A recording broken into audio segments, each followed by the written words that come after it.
Hello. You know, jumping to conclusions can be such a terrible mistake. That's why James 1:19 says, everyone should be quick to listen, slow to speak, and slow to become angry. This reminds us to pause, to listen, and understand as fully as possible before drawing any conclusions.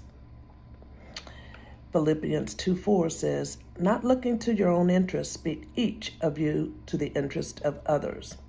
This also gives us a chance to understand the importance of stepping outside of my own or our own perspective to consider others. I recently had a hotel stay. That's a perfect example of this.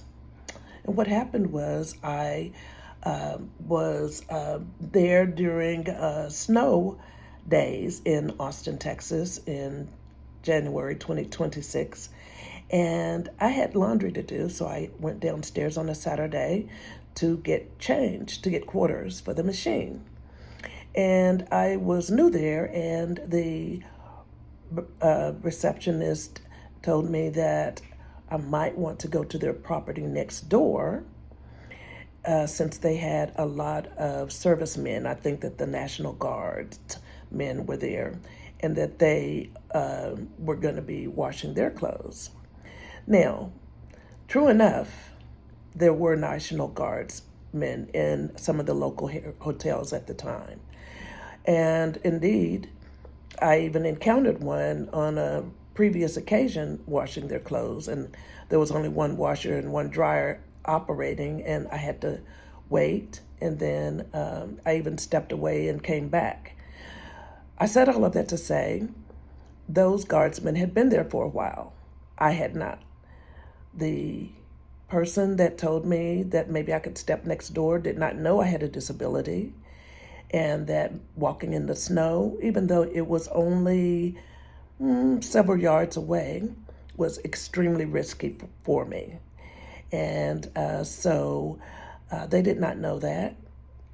And they did not recognize that they were suggesting something that might put me in greater peril.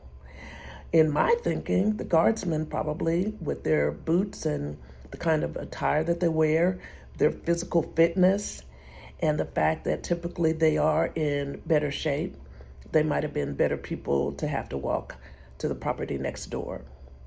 But once again, I was new to him. Since that time, at that same hotel, this same person has shown me great favor and graciousness, but it's because they now have come to know me.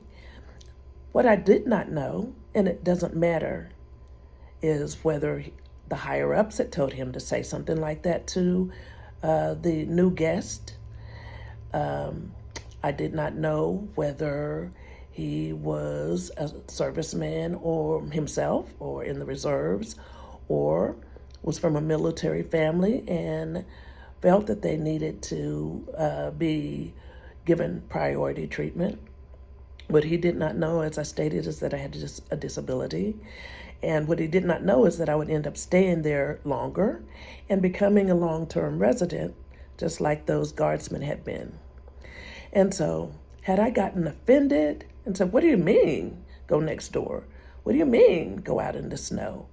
I might have missed out on an opportunity to get to know someone who has been extremely helpful during the stay and has shown me, as I stated, favor and graciousness in almost every possible arena. Let's take heed and not be too quick to draw conclusions that might be very short-sighted on our part. God bless you. My name is Shirley A. Franklin. I'm a Christian. God has blessed me to be a special education teacher and case manager, and also an author and content creator. Information about me is in the description box. And if you like this kind of content, please consider liking, sharing, and subscribing. God bless you.